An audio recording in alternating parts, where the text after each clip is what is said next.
Hello everyone, कैसे आप सब? स्वागत है आपका हमारे यूट्यूब हब कम्युनिटी पे। तो आज हम आपको पढ़ाएंगे कॉर्पोरेट अकाउंटिंग का यूनिट नंबर 5। तो बिना किसी वेस्टिंग और टाइम के स्टार्ट करते हैं। 10 मिनट्स के अंदर आपका 10 मिनट रिवीजन सीरीज़ है। ठीक है, इसे हम स्टार्ट करते हैं कॉर्पोरेट अकाउंटिंग। तो बिना किसी देरी के स्टार्ट करते हैं।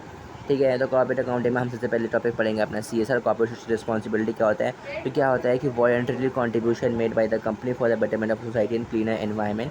ठीक है, it is a concept widely company integrate the social and other useful concern for the business operations and for the betterment of the stakeholders and the general member। ठीक है, जो कंपनी जो है ना उनको क्या करते हैं, सोसाइटी में होती हैं तो उनको क्या करना पड़ता है, कंट्रीब्यूट करना पड़ता है some amount of the profit for the development of the society. उसी को हम बोलते हैं corporate social responsibility for the environment. It is a concept where the company integrate social and other useful concern for the general operation and the betterment to the stakeholders in the general public. ठीक है, तो this is only and constitution 135 of the company act 2013 provide that the company mandatory contribute a certain amount of CSR activities as per the company है corporate social responsibility which includes और not limited corporate projects. ठीक है, तो ये आपका project आपको देखने को मिलेगा। बोर्ड ऑफ डायरेक्टर्स में कुछ इंपॉर्टेंट रोल जो हैं वो प्ले करी गई हैं। Then comes your CSR applicability in India.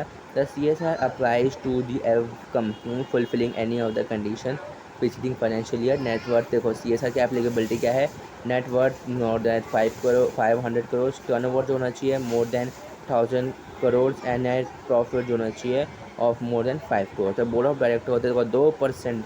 कितना बोला मैंने, 2%। देख लो 2% आपको रहेगा कि एवरेज नेट प्रॉफिट का आपको अपना सबमिट करना ही पड़ेगा। देन कम्स योर की कॉन्सेप्ट हम देखेंगे आपका financial capital definition. Fund used for the investment in other forms of capital sources, debt, equity, cash flow and operations and investment and linking impact for the manufacturer and human intellectual and social research है। इसका होगा interlinking. Manufacture capital क्या होगा, material goods and fix capital asset के use production के लिए हम इसका इस्तेमाल करते हैं, आपको देखेंगे। ठीक है, then comes your next topic जो हम आपको पढ़ेंगे इंटेलेक्चुअल कैपिटल के बारे में। ह्यूमन कैपिटल क्या होता है, competency, capability and experience for the employees को हम लोग बोलते हैं ह्यूमन कैपिटल। सोशल रिलेशनशिप और the capital relationship with the stakeholders, उसको हम लोग बोलते हैं social relationship with capital. Capital natural resources are necessary for the life and production. ठीक है, उसको हम लोग बोलते हैं नेचुरल कैपिटल बोलते हैं। Then comes your XBRL reporting, ये सबसे इंपॉर्टेंट रहने वाला है।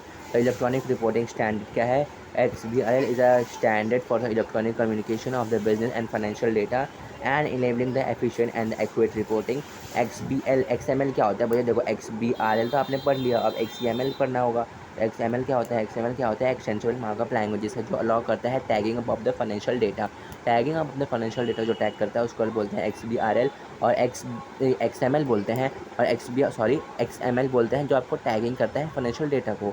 और XBRL क्या है, एक स्टैंडर्ड है जिससे आप इलेक्ट्रॉनिक कम्युनिकेशन कर सकते हो financial data enabling an efficient accurate reporting. Digital reporting क्या है, it provide the way to create a digital version of the financial statement and other business. ठीक है, बेनिफिट क्या होते हैं, XBRL benefit reduce error, shortage of reporting cycles and the standardize reporting आपको रहता है इसमें। फिर come to sustainable reporting. Sustainable reporting refers to disclosure whether the voluntarily required for the non-financial performances and outsiders of the organization. Sustainable reporting deal with the qualitative and the quantitative information concerning to the environment, social and the economical government issues में आपको यहाँ पे रहता है। Then comes your next which is triple bottom line reporting. Triple bottom line reporting aim to measure the financial and social environment performances of the company over the time. And some of the performances measures include the retention increases, the innovation and the higher growth here. The segment reporting is one of another। देखिए आपको AS17 the segment of the reporting के बारे में ध्यान रखना है।